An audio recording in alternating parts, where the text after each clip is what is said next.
Muy buenos días, muy buenas tardes, tengan todos ustedes. Bienvenidos sean a Cristo en nuestra familia.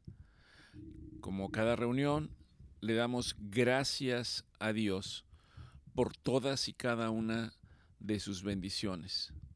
Le damos gracias a Dios por todos los favores que hemos recibido por Él.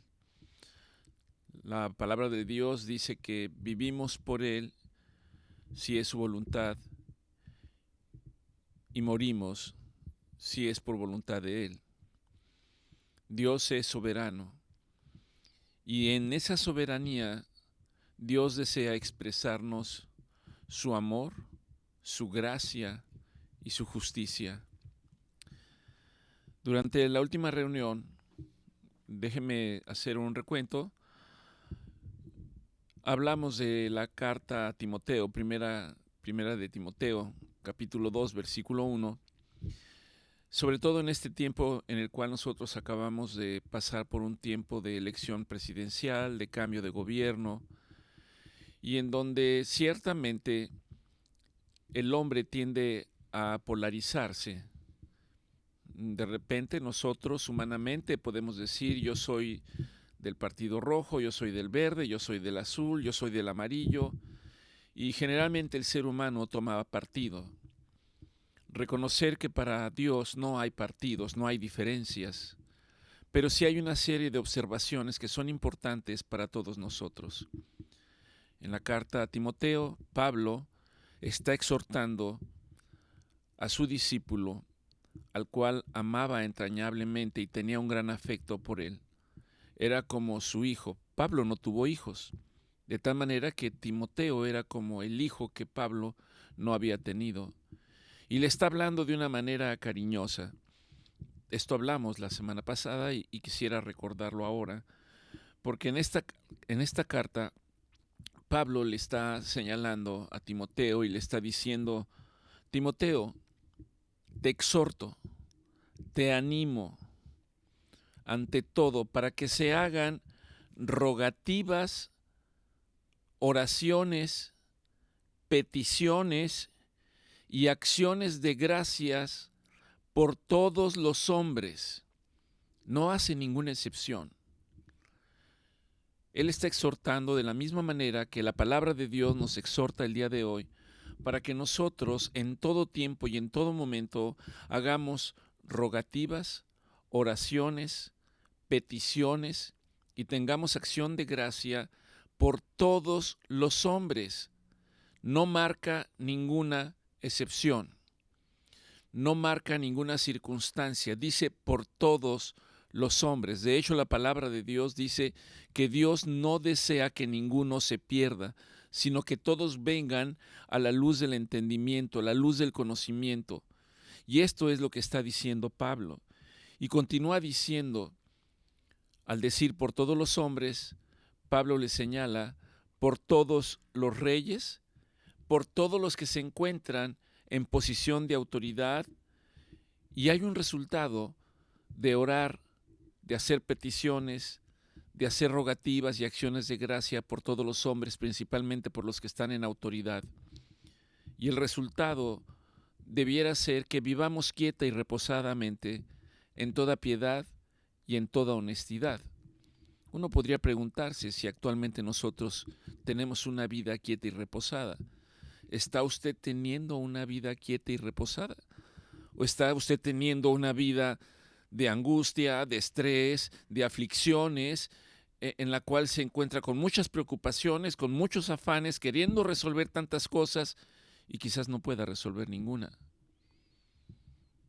El deseo del corazón de Dios, conforme a su voluntad, es que nosotros tengamos una manera de vivir quieta, reposada y en la que tengamos paz.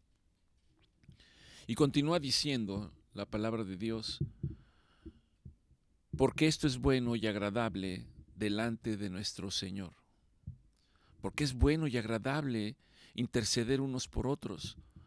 Porque es bueno y agradable exhortarnos unos a otros. Porque es bueno y agradable animarnos unos a otros.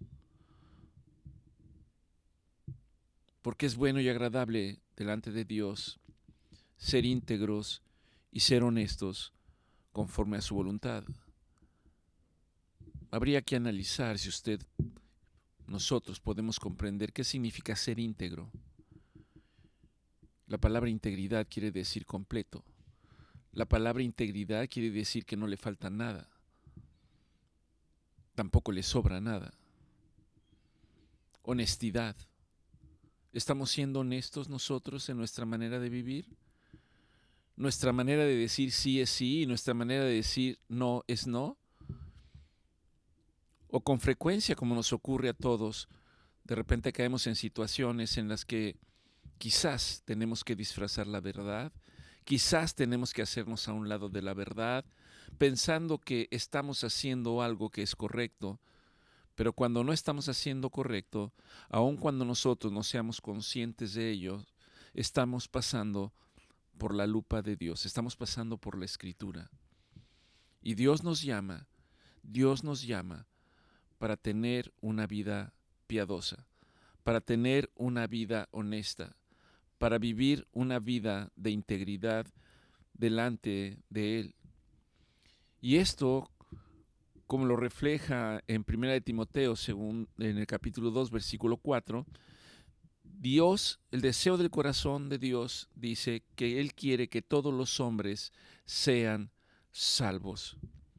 Y no solo salvos, sino que vengan al conocimiento de Dios. Dios desea que le conozcamos.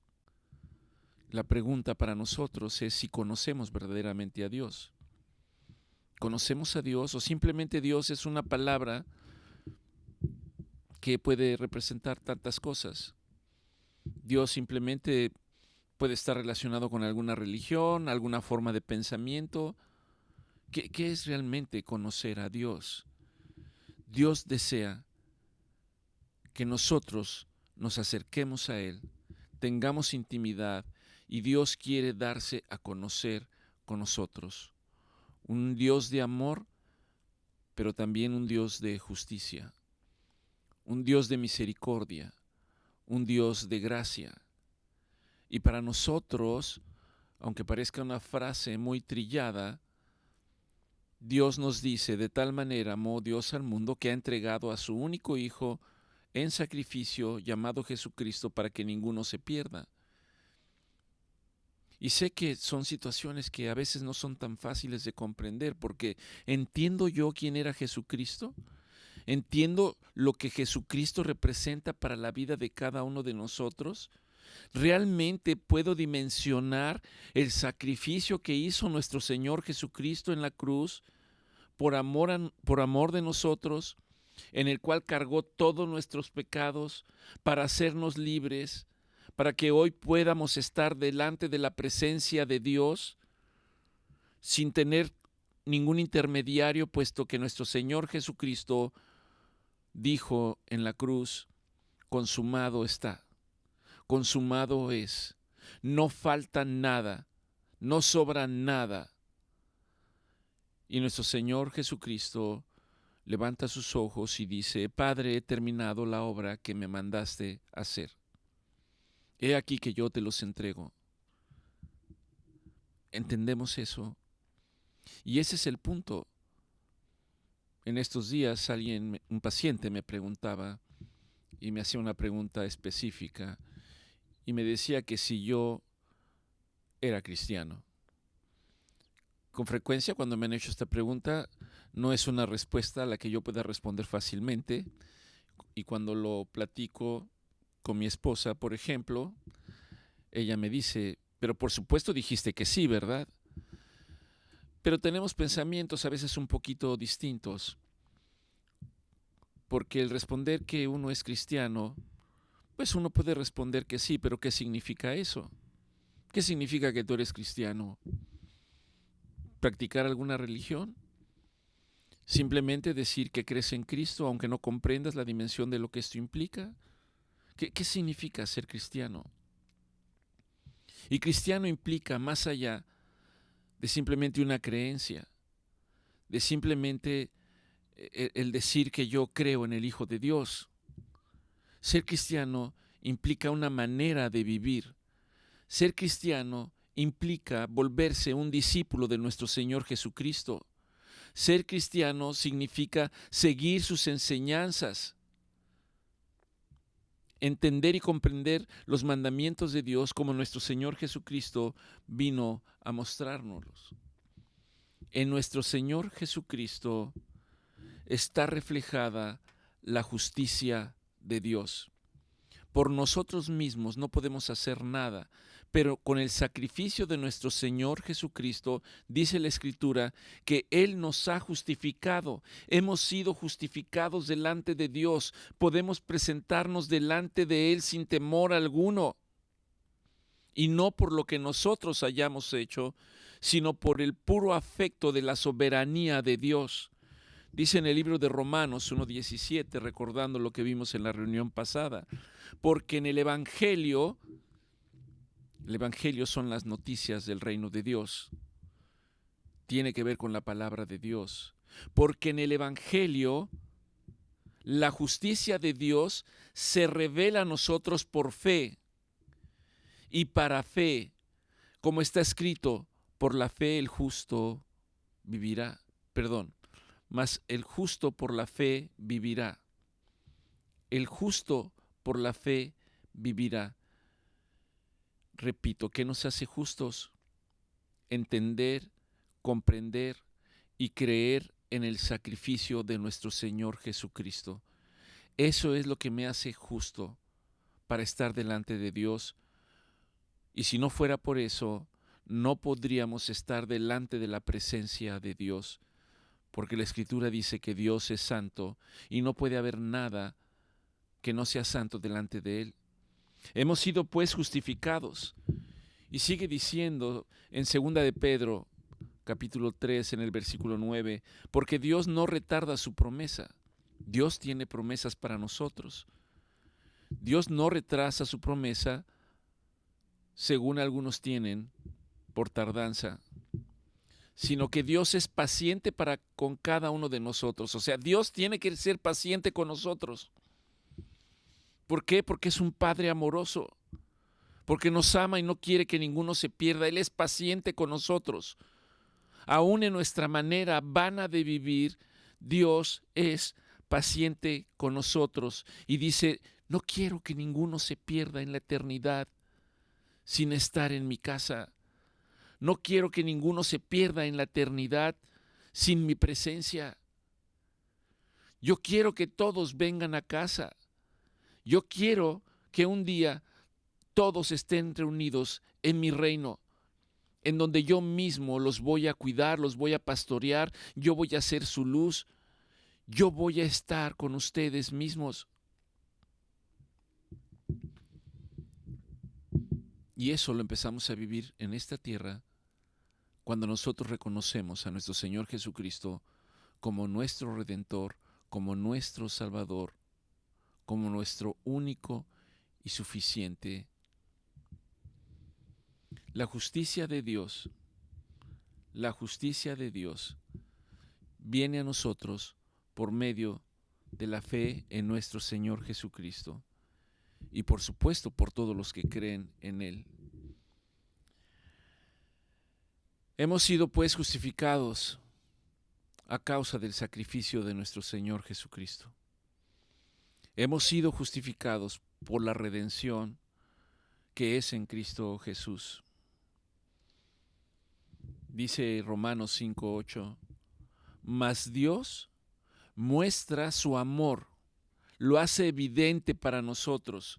Ahí donde no era evidente, Dios muestra su amor para con nosotros en que siendo pecadores, Cristo murió por nosotros.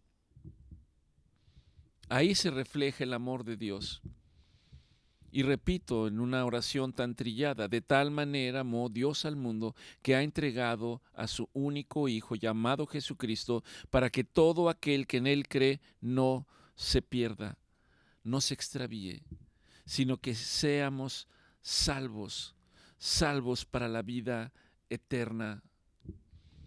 En el libro de Miqueas señala en el capítulo 6, versículo 6, ¿cómo me presentaré delante de Dios? Yo le pregunto a usted, ¿cómo se presentará delante de Dios? pensando que puede heredar todas las promesas que Dios nos ha dado. Y no se trata por lo que usted ha hecho, sino se trata por haber reconocido al Hijo de Dios. Se trata por haber reconocido a Jesucristo como nuestro Salvador. Es un regalo hermoso, precioso que Dios nos ha dado a través del Hijo. No es por lo que nosotros hagamos. Nos engañamos pensando que somos buenas personas, pero somos buenas personas ¿ante los ojos de quién? ¿Ante los ojos de otros hombres? ¿Ante los ojos de alguien que juzga? ¿De alguien que analiza? ¿De alguien que califica? No. Simplemente por el puro afecto, por el puro amor de Dios, a través del sacrificio de nuestro Señor Jesucristo, es como podemos presentarnos delante de Dios. Y Dios dice, ¿qué pide Dios de nosotros? ¿Qué demanda Dios de nosotros? Además de aceptar al Hijo. Y lo que demanda Dios de nosotros al haber comprendido el sacrificio de nuestro Señor Jesucristo es justicia, amor, misericordia y humillarnos delante de Dios.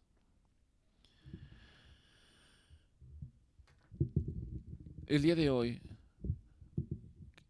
quiero hacer una proclamación, se las he hecho llegar, y esta proclamación está basada en el Sermón del Monte, capítulo 5 de Mateo. Vamos a leer primero la proclamación y luego vamos a leer el Evangelio. Se basa en las bienaventuranzas. Recuerde que al tener la proclamación usted puede leerla en su casa, puede ponerse de pie, puede arrodillarse, mostrando una actitud de respeto y de humillación delante de Dios. Y decirle, Señor, estoy aquí para abrir mi corazón delante de ti. Examíname, oh Dios, y límpiame. Purifícame, Señor. Porque de esa manera yo puedo recibir verdaderamente tus enseñanzas y reconocer que la verdad que sale de tus labios es verdad y que tu palabra proclamada es la que me guía y me llena de esperanza. Proclamamos entonces, proclamamos que somos bienaventurados cuando reconocemos nuestra pobreza espiritual, porque de nosotros, de aquellos que son pobres en espíritu, es el reino de los cielos. Señor, en nuestra humildad y dependencia total de ti, encontramos nuestra herencia en tu reino eterno. Proclamamos que somos bienaventurados cuando lloramos, porque tú nos das consuelo. Y aunque enfrentamos situaciones difíciles, tu paz nos envuelve y encontramos refugio en tus brazos amorosos. Proclamamos que somos bienaventurados cuando actuamos con mansedumbre. Y tu palabra dice que hay una promesa al tener mansedumbre, y es que heredaremos la tierra que tú has prometido. Señor, que en nuestra mansedumbre podamos reflejar el carácter de nuestro Señor Jesucristo y seamos instrumentos de tu paz. Proclamamos que somos bienaventurados cuando tenemos hambre y sed de justicia, porque tú eres el que nos sacias, porque tú eres el que permite que nosotros podamos conocer la verdad, la justicia y la rectitud, sabiendo que en ti encontramos satisfacción plena. Proclamamos que somos bienaventurados cuando somos misericordiosos, porque al ser misericordiosos alcanzamos misericordia. Y tenemos misericordia cuando tenemos compasión por los demás. Porque al tener compasión por los demás, nos hacemos semejantes a ti. Y en tu gracia recibimos perdón y misericordia. Proclamamos que somos bienaventurados cuando somos limpios de corazón. Y tu palabra dice que si somos limpios de corazón te veremos a ti. Que nuestros corazones permanezcan puros delante de ti, para que podamos compartir tu gloria y caminar en tu presencia. Somos bienaventurados cuando somos pacificadores. Tu palabra dice que si somos pacificadores, seremos llamados hijos de Dios. Que nuestras vidas reflejen tu paz, trayendo reconciliación y unidad en donde quiera que vayamos. Proclamamos que somos bienaventurados cuando padecemos persecución por causa de la justicia. Porque aquellos que son perseguidos por causa de la justicia tienen la promesa de heredar el reino de los cielos. Y aunque el mundo rechace a aquellos que te seguimos, tu justicia prevalecerá y en tu reino hallaremos refugio. Proclamamos que somos bienaventurados cuando somos vituperiados y perseguidos por causa de tu nombre, porque tú has prometido un galardón grande en el reino de los cielos. Señor, nos gozamos y nos alegramos, sabiendo que nuestra recompensa es eterna y que tú nos sostienes hasta el final. Y decimos amén. Esta bienaventuranza está en el Sermón del Monte, en el capítulo 5 de Mateo. Y hay muchas disertaciones al respecto. Voy ahora a leer los versículos correspondientes de Mateo 5:2 a Mateo 5:12, en donde dice: y abriendo su boca nuestro Señor Jesucristo les enseñaba diciendo: bienaventurados los pobres de espíritu, porque de ellos es el reino de los cielos. Bienaventurados los que lloran, porque aquellos que lloran recibirán consolación. Bienaventurados los mansos, porque heredarán la tierra por heredad. Bienaventurados los que tienen hambre y sed de justicia, porque serán saciados. Bienaventurados los misericordiosos, porque ellos recibirán misericordia. Bienaventurados los limpios de corazón, porque los limpios de corazón verán a Dios. Bienaventurados los pacificadores, porque de ellos serán llamados hijos de Dios. Bienaventurados los que padecen persecución por causa de la justicia, porque de estos es el reino de los cielos. Bienaventurados son cuando los vituperen y los persigan y digan toda clase de mal contra ustedes. Gócense y alégrense, porque vuestro galardón es grande en los cielos. Porque así perecieron aquellos profetas que fueron perseguidos antes que nosotros. El Sermón del Monte ofrece una enseñanza profunda más allá de lo que está diciendo como palabras, y es una invitación para reflexionar en cada uno de estos versículos. Hay una profundidad de enseñanza que es imposible abordarla en un tiempo tan corto. El Sermón del Monte refleja el carácter de Dios. El Sermón del Monte refleja los principios que deben guiar nuestra vida, que deben guiar la vida de aquellos que siguen a nuestro Señor Jesucristo. No es simplemente decir que usted cree en Cristo y simplemente hacer su vida como la ha hecho hasta el día de hoy. Quizás sea buena, pero seguramente ante los ojos de Dios haya cosas que necesitan ser corregidas y que necesitan ser enderezadas, que necesitan que no vivamos en nuestra emoción, sino que vivamos en la obediencia de lo que Dios quiere para nosotros. El Sermón del Monte representa los valores del reino de Dios. ¿Recuerda usted el Padre Nuestro?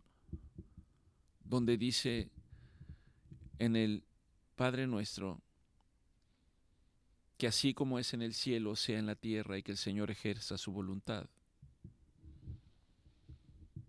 Son los valores de Dios traídos a nosotros para que nosotros los pongamos en práctica, y son de una manera clara y directa. El Sermón del Monte refleja el estándar de vida que Jesús espera de aquellos que se convierten en sus discípulos, no en sus seguidores. Seguidores hay muchos. En el Sermón del Monte habla de que había muchos que venían y escuchaban al Señor, pero no quisieron ser discípulos de nuestro Señor Jesucristo. Simplemente eran seguidores, oidores de la palabra, pero muchos de ellos no eran hacedores de la palabra de Dios. Hay una diferencia en ello. Y cuando usted escucha y sigue y hace la palabra de Dios, usted se convierte en un discípulo. Y cuando usted se convierte en un discípulo, hay todo un proceso en el cual ahora su vida va a ser una vida de humildad, de amor, de integridad y de justicia. Y no es por lo que usted haga, es porque cuando fue usted sellado por el Espíritu Santo, el Espíritu Santo le va a ayudar para que usted pueda llevar a cabo cada una de estas instrucciones hasta llevarlo al resultado final. Es un llamado para que nosotros reflejemos el carácter de nuestro Señor Jesucristo en todas las áreas de nuestra vida, no en algunas. ¿Cuál es el corazón de la enseñanza? ¿Qué significa vivir bajo el reino de Dios? El Sermón del Monte nos enseña no solamente cómo debe vivir un cristiano, sino que nos desafía en la visión sobre el mundo. Y no es una visión que el mundo da. Jesús enseña que a través del Sermón del Monte podemos alcanzar una verdadera bendición, estar en dependencia total de Dios y recordar que Dios ciertamente demanda de nosotros llevar una vida de santidad. Ser santos porque yo soy santo, dice Dios. Y sin santidad nadie verá a Dios. No se trata de aprenderse un versículo y pensar que es completo y que eso es suficiente. Necesitamos leer y reflexionar en toda la Escritura para poder alcanzar el conocimiento que Dios quiere darnos a entender. Hoy en día, en muchas ocasiones, se toma un versículo y sobre ese versículo se quiere dar toda una enseñanza. Y a veces perdemos el contexto de lo que la palabra de Dios nos está diciendo a través de ella. El Sermón del Monte nos está hablando del amor, de la justicia y de la santidad de Dios. El Sermón del Monte refleja el carácter ético y moral de lo que Dios quiere en nuestras vidas. Y este Sermón del Monte, cuando nuestro Señor Jesucristo lo da en ese lugar, ocurre en un momento en el que el pueblo judío está bajo el dominio del Imperio Romano, por un lado. Y el pueblo judío además está bajo el dominio de la clase religiosa. Hoy pudiéramos entenderlo porque hay determinadas áreas geográficas o naciones que están bajo el dominio de otra nación. Y no solamente están bajo el dominio de la nación, sino además están bajo el dominio de muchos de sus líderes, políticos o religiosos. Y ese es el escenario en el que vive nuestro Señor Jesucristo. Y como viven bajo la opresión del Imperio Romano y bajo la opresión del poder religioso, el pueblo está esperando la venida de un Salvador, de alguien que va a ser su libertador. Esa era la esperanza del pueblo judío. Estaban esperando al Mesías y de hecho hoy lo siguen esperando sin saber que el Mesías ya vino.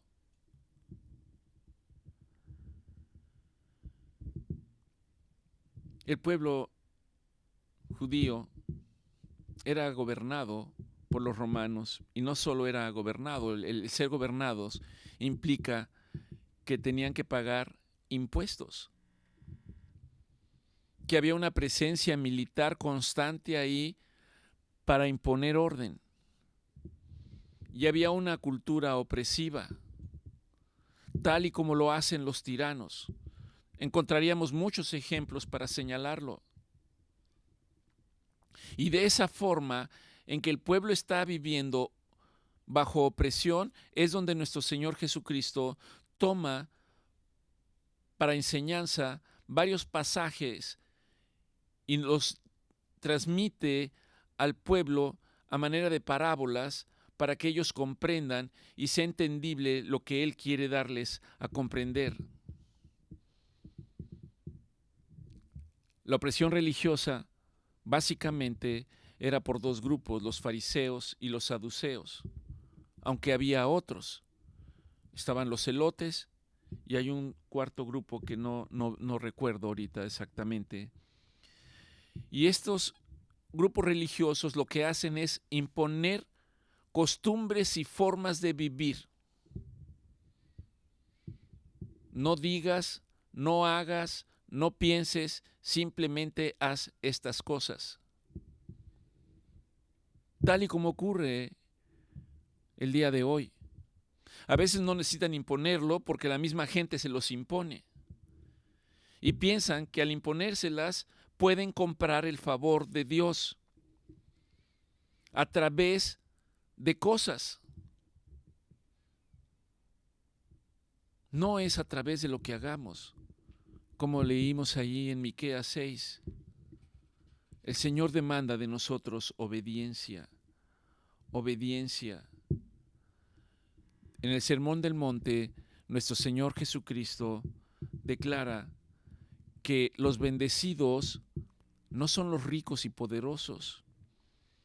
Quizás cuando no conocíamos al Señor y que veíamos personas a nuestro alrededor que son muy pudientes económicamente, políticamente, religiosamente, podemos decir, pues es que es muy bendecido. Pero es una postura que no es la postura de Dios, no es la visión de Dios.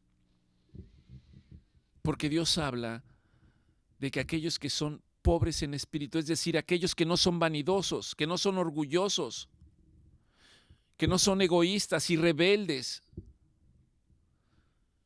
sino que muestran misericordia para todos los demás independientemente de su situación, de que no responden con violencia o con rebeldía ante diversas situaciones.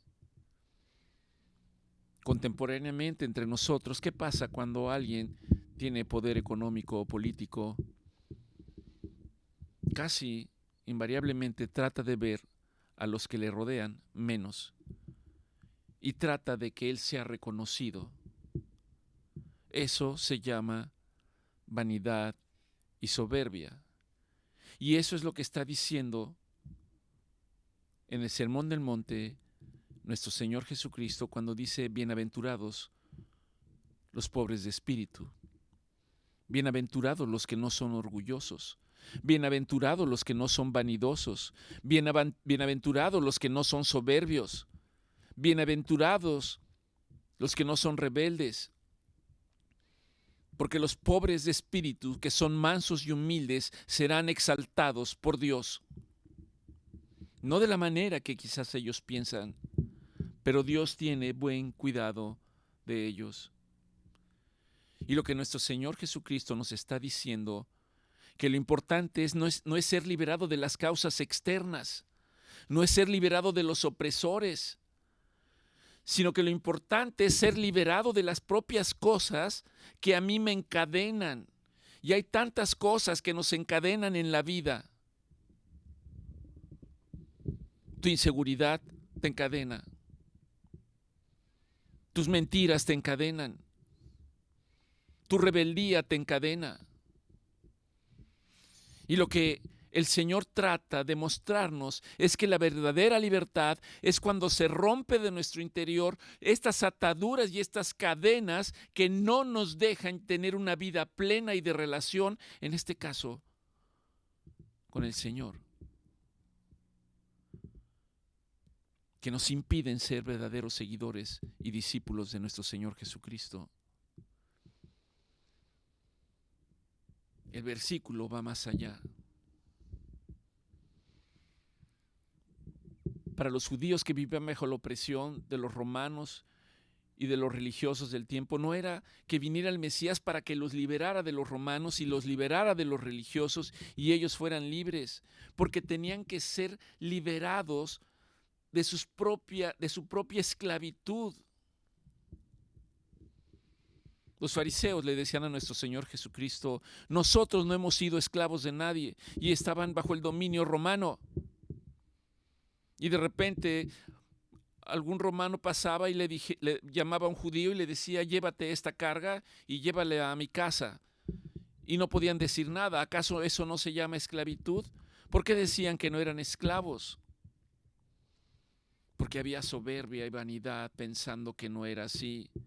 ¿Cuántos de nosotros, estando en situaciones precarias, estando en situaciones difíciles, nos mostramos con vanidad, con soberbia, con orgullo, incluso desplazando a aquellos que nos rodean?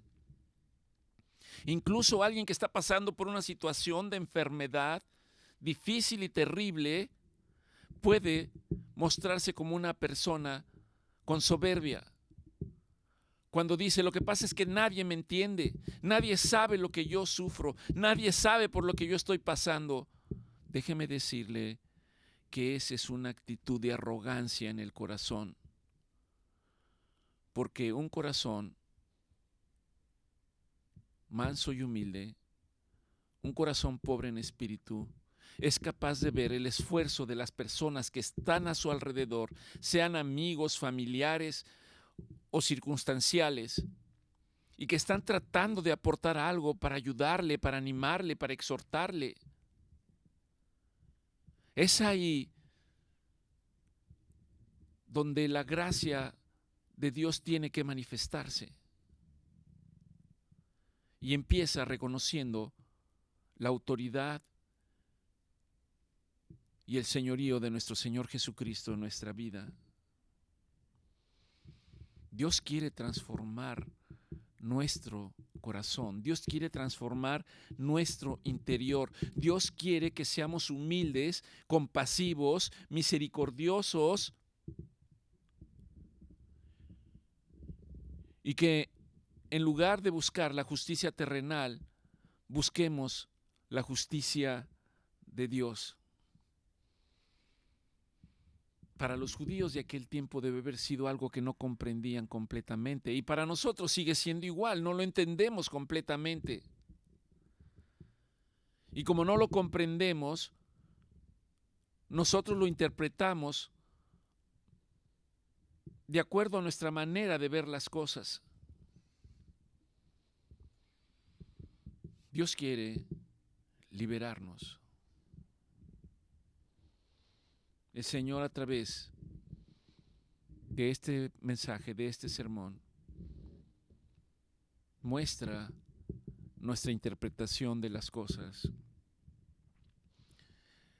En Mateo 5, 21, 22, por ejemplo, nuestro Señor Jesucristo dice: oísteis que fue dicho, ¿recuerdan que hablamos de esto anteriormente? Pero yo les digo ahora. Oísteis que fue dicho, escucharon que así se dice, escucharon que así se hace, pero yo les digo ahora. Esto es lo que está diciendo. Oísteis que fue dicho a los antiguos: no matarás, y alguno que matare será culpable de juicio. Los que interpretan la ley interpretaban como que era quitarle la vida a alguien. Pero luego viene nuestro Señor Jesucristo y dice en Mateo 5:22: pero yo les digo ahora así, cualquiera que se enoje contra su hermano, y esto créame que es un punto muy punzante, porque si tiene hermanos le preguntaría si se enoja con ellos. Ah, caray. ¿Y por qué se enoja? A veces por tonterías. Y dice: cualquiera que se enoje contra su hermano es culpable de juicio. ¿De cuál juicio? Del juicio de Dios. Porque cuando usted señala a otra persona, varón o hembra, está usted señalando a alguien en el cual Dios también ha depositado de su misericordia y de su gracia. Y por lo tanto, ¿quién es el hombre para calificar a otro hombre? No tiene ninguna autoridad. Y es lo que está diciendo nuestro Señor Jesucristo. Pero yo les digo ahora así, que aquel que se enoja contra su hermano es culpable de juicio. Y cualquiera que le diga necio a su hermano, ¿alguna vez le ha dicho necio a su hermano, a su papá, a sus hijos? Les ha dicho, eres un necio. Y aquel que le diga necio a su hermano, porque es más fácil decir sí o no o juzgar. Aquel que le diga necio a su hermano es culpable ante el concilio, y aquel que diga fatuo quedará expuesto al infierno de fuego. Note lo que aquí está diciendo, que incluso esto puede ser motivo de condenación eterna de acuerdo a la palabra de Dios. Por lo tanto, no solamente está hablando de quitarle la vida a alguien. 5 aspectos del Sermón del Monte: humildad en lugar de orgullo, mansedumbre en lugar de violencia, pureza de corazón en lugar de legalismo extremo, amor hacia los enemigos en lugar de venganza, y dependencia de Dios en todo en lugar de la autosuficiencia. Y este hoy es un peligro. Hay tantas filosofías que a usted le dicen, tú puedes lograrlo, tú puedes esforzarte, tú puedes triunfar, tú. Y al decir tú están diciendo yo. Y no damos espacio para que conforme a la palabra, como dice en el libro de Santiago, si Dios quiere y lo permite, en lugar de darle la gloria a Él y no a los hombres, incluyéndonos a nosotros mismos.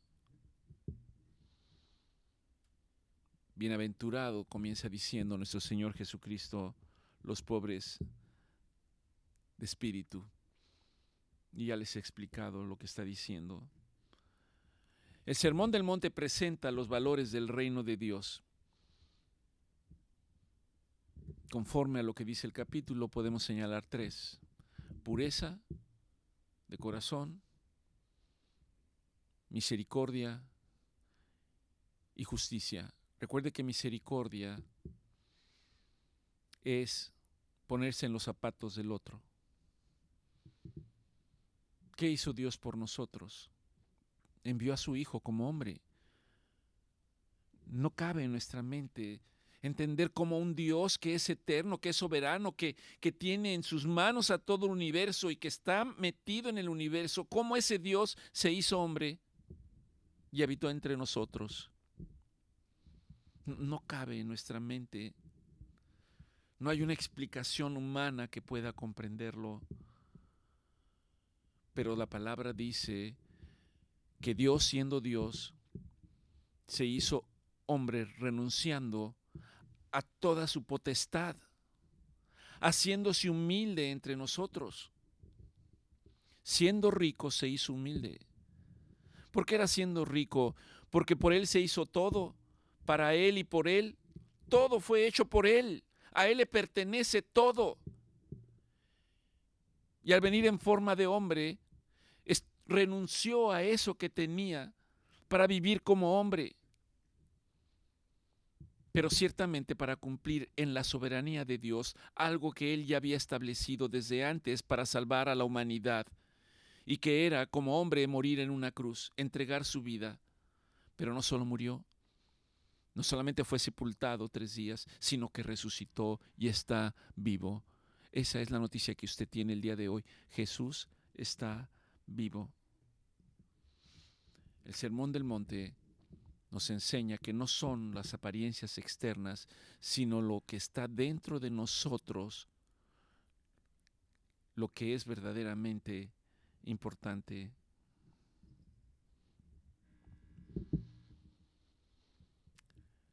Nos ofrece una nueva ética. Recuerde que en el mismo capítulo,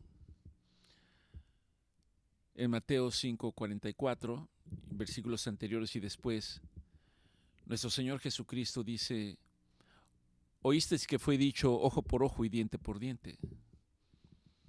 Pero yo les digo ahora,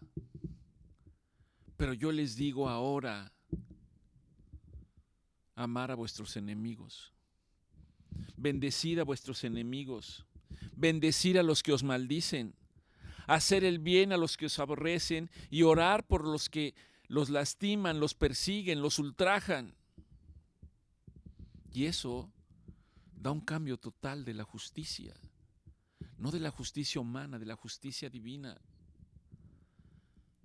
De hecho, hoy por hoy la justicia humana va en contra de la justicia de Dios.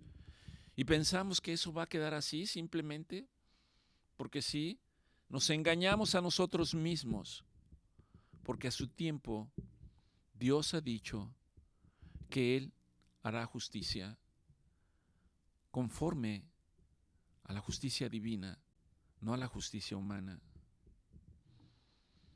Dios introduce lo que es la verdadera justicia. Y el Señor nos enseña a través del Sermón del Monte lo que debe de ser práctico para nosotros. En el sermón se abordan algunas cosas. ¿Cómo debemos actuar con los demás? Con sinceridad y no con hipocresía. Con oración, intercediendo y no simplemente siendo orgullosos y vanidosos. Nos enseña que a través del perdón alcanzamos promesas que Dios tiene para nosotros y está inmerso en el Padre Nuestro. Perdona nuestras ofensas, así como nosotros perdonamos a los que nos ofenden. Y ahí está, ahora en el Sermón del Monte, señalando exactamente lo mismo. El Sermón del Monte debe de ser la base del discipulado de todo aquel que quiere seguir las huellas de nuestro Señor Jesucristo. Padre, te damos gracias. Te damos gracias por tu palabra. Te damos gracias porque a través de tu palabra tú nos recuerdas lo mucho que nos amas. Te damos gracias porque a través de tu palabra dice que no deseas que ninguno se pierda. Te damos gracias porque tu palabra dice que tu misericordia es para buenos y para malos, para justos e injustos, y que tú no deseas que nadie se pierda. Pero ciertamente tú eres un Dios de orden y de justicia. Y en ese orden y en esa justicia me indica, Señor, que el primer paso es que yo me arrepienta de mi manera vana de vivir, que yo me arrepienta de las cosas que he hecho y que han estado en contra de tu voluntad, en contra de lo que tú deseas, en contra del anhelo de tu corazón. Y que después de arrepentirme, Señor, por haberme alejado de ti, reconozca que tú derramaste tu perdón sobre nosotros a través de nuestro Señor Jesucristo. Padre, y sé que esos son los primeros pasos que me aseguran la salvación y la vida eterna. Danos la fortaleza para mantenernos, Señor. Ayúdanos en el día a día. Permite que tu Espíritu Santo nos empodere para mantenernos firmes y no fluctuantes ante las diversas adversidades de la vida, teniendo plena confianza, Señor, de que tú eres el que nos sostiene, de que tú eres el que nos liberta, de que tú eres el que nos alimenta, de que tú eres el que nos provee. Porque si yo estoy convencido de ello, Señor, entonces yo puedo estar tranquilo en medio de la tormenta. Entonces yo puedo estar en paz en medio de cualquier situación de adversidad, cualesquiera que ésta sea. Incluso si es una enfermedad, Señor, que han declarado que es incurable. Y que yo pueda decir, viva mi Dios, que mientras yo viva solo he de vivir para alabarle, para adorarle y para agradarle. Gracias, Señor, por lo que estás haciendo en nuestras vidas. Gracias por lo que estás haciendo en mi vida propia. Te pido, Señor, que tu favor y misericordia no falten sobre nuestras vidas. Te pido, Señor, que tú nos des, Padre, Señor, conforme a tu palabra, en la cual el salmista declara: una cosa he demandado de ti, oh Dios, que todos los días pueda estar yo delante de tu presencia. Porque si no estoy en tu presencia, Señor, tal y como dice la palabra, entonces me pierdo, me aparto, me seco, no doy fruto. Pero como dice nuestro Señor Jesucristo, pero junto a ti, entonces tengo vida. Y no solo vida, sino tu palabra dice que entonces doy fruto y mucho fruto. Por lo tanto, Señor, danos la fortaleza para mantenernos junto a ti. Danos la comprensión, danos la enseñanza. Permite que tu Espíritu Santo nos fortalezca en el día de la prueba de cada día para mantenernos junto a ti. Gracias, Señor. Padre, concédenos la capacidad conforme a tu Escritura, conforme a la Escritura, en la cual dice que nosotros podemos hablar tu palabra con libertad, con sinceridad, con claridad. En tu palabra dice con denuedo. Y da una promesa tremendamente hermosa, que dice que mientras podemos hablar tu palabra con denuedo, tú harás maravillas y milagros, Señor. Tú levantarás al caído, tú consolarás al que llora, tú alimentarás al que no tiene nada para comer, tú calmarás la sed de aquel que tiene sed. Tú, Señor, tocarás a los enfermos y los restaurarás, los sanarás y enviarás medicina para ellos, Señor. Abrirás puertas donde no las hay y cerrarás las que deben estar cerradas, procurando, Señor, todo suministro. Que ellos puedan, Señor, ser testimonio de tu amor, de tu misericordia, de tu gracia y de tu justicia. Quédate con nosotros, Señor.